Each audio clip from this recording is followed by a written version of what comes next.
വീട്ടിലെങ്ങനെയാ Tom and Jerry ആണോ അതോ എപ്പോഴും വളരെ സൈലന്റ് ഹസ്ബൻഡ് ആൻഡ് വൈഫ് ആണോ? എന്തൊക്കെ ചെയ്തു ഭാര്യക്ക് എന്തൊക്കെയാണ് ഹെൽപ്പ് ചെയ്ത് കൊടുക്കുന്നത് ആസ് എ ഭർത്താവ്? ഞാന് സാരി ഉടുപ്പിച്ചു കൊടുക്കും, ബ്ലൗസിന്റെ ബാഗ്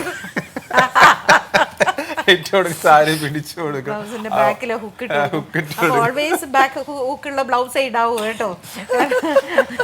അതൊക്കെ ചെയ്ത് കൊടുക്കാറുണ്ട്. പക്ഷെ എന്നാലും ഞങ്ങള് ഒരുമിച്ച് റൊമാൻറ്റിക് ഹസ്ബൻഡ് ആണോ? ഞാൻ ഈ രൂപവും വെച്ചിട്ട് റൊമാൻറ്റിക്, പക്ഷെ പോയി റൊമാൻറ്റിക് കാണിക്കാൻ പറ്റിയ പാർവതി ഓമനക്കുട്ടന്റെ അടുത്താണ്, സുനൈനെ അടുത്താണ് ബെൻസീനെ പോയിട്ട് റൊമാൻറ്റിക് വരച്ചിരിക്കുന്നത്.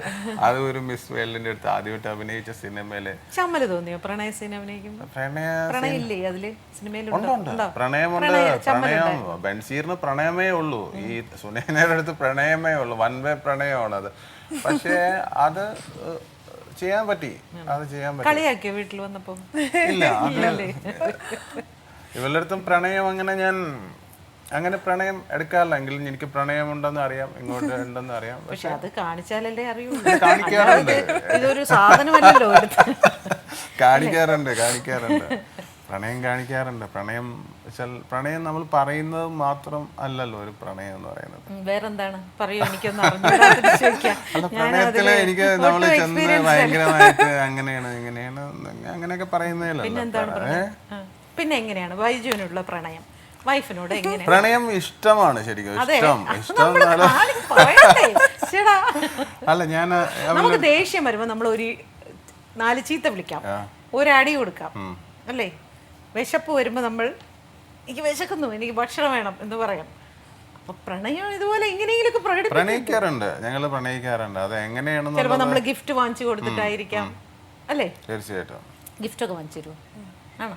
സർപ്രൈസ് ഗിഫ്റ്റ് ആയിരിക്കും അതോ ചോദിച്ചതിന് ശേഷം തരുന്ന ഗിഫ്റ്റ് ആയിരിക്കും? ഇല്ല, ഇവള് സാധാരണ റീനി ഇപ്പോൾ ഒരു സാരി എടുക്കാൻ പോയാൽ പോലും അവൾക്ക് ഇഷ്ടപ്പെടുന്ന ചിലപ്പോൾ വളരെ കുറഞ്ഞതാണെങ്കിലും ഞാൻ അതിനേക്കാൾ കാര്യം ബഡ്ജറ്റ് ഒക്കെ നോക്കി, എന്നാലും അവൾക്ക് ഇഷ്ടപ്പെട്ട് വെച്ചിരിക്കുന്ന വേറെ അപ്പോൾ ചിലപ്പോൾ ഫണ്ട് ചിലപ്പോൾ അത്രയും ചിലപ്പോൾ ഇത് ചോദിച്ചാൽ അപ്പോൾ എനിക്കറിയാം റീനിയുടെ എന്താണ് മനസ്സിൽ പോകുന്നതെന്ന് ഇഷ്ടം.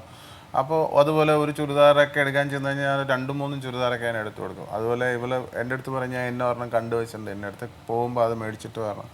അപ്പം ഞാൻ ആ ഒരെണ്ണത്തിൻ്റെ കൂടെ ഞാൻ വീണ്ടും 2-3 എടുത്തുകൊണ്ട് വരാറുണ്ട്. പക്ഷേ പ്രണയം എന്ന് പറയുന്നത് പ്രണയിക്കാറുണ്ട്. 18 വർഷമായി കല്യാണം കഴിഞ്ഞിട്ട്. 18 വർഷമായി കല്യാണം കഴിഞ്ഞിട്ട്. മോൾക്ക് ഇപ്പോൾ +2 പഠിക്കുന്നു. അപ്പോൾ അന്ന് എന്നായിരുന്നു കല്യാണം? കറക്റ്റ് ഡേറ്റ് പറയൂ. ഒക്ടോബർ 22 അതാണ് ഡേറ്റ്. Year 95 October 2. ഹെൽപ്പ് ചെയ്ത് കൊടുത്തു. എനിക്ക് വർഷം എനിക്ക് ഓർക്കുന്നില്ല ഇപ്പോഴായിട്ട് ഇങ്ങനെ. ഒക്ടോബർ 22 ആണ് ഒക്ടോബർ. അതെ, ഇന്നിപ്പോ ഒക്ടോബർ. ഈ മാസം എന്ത് കൊടുക്കും? സർപ്രൈസ് ആയിട്ടിരിക്കട്ടെ, ഇപ്പൊ പറയണ്ട. അതെ കേട്ടോ, കൊടുക്കും. ഞാൻ എന്താണെങ്കിലും ഒരു നല്ലൊരു ഗിഫ്റ്റ് കൊടുക്കും. അത് സ്വകാര്യത്തിൽ ഇരിക്കട്ടെ, അത് നിങ്ങൾ കൊടുത്തോളൂ. അതല്ലാതെ ഒരു ഗിഫ്റ്റ് കൊടുക്കണം കേട്ടോ. ഗിഫ്റ്റ് അല്ല, ഏറ്റവും വലിയ ഗിഫ്റ്റാണ് കൊടുത്തിരിക്കുന്നത്. ഒരു സംവിധായകനായി, ഒരു ഈ പറയുന്ന രീതിയിൽ വലിയൊരു നടനായി, അതൊക്കെ തന്നെ അവൾക്ക് കിട്ടുന്ന ഏറ്റവും വലിയ ഗിഫ്റ്റ്. ഇത്രയും ബൈജുവിനെ മനസ്സിലാക്കി, ബൈജുവിനെ ഒരിക്കൽ പോലും വിമർശിക്കാതെ ബൈജുവിനെ മാക്സിമം പ്രോത്സാഹിപ്പിച്ച ഒരു ഭാര്യയാണ്. തീർച്ചയായിട്ടും അത് തന്നെ അതാണ് ഏറ്റവും വലിയ ഗിഫ്റ്റ് എന്ന് പറയുന്നത് അല്ലേ?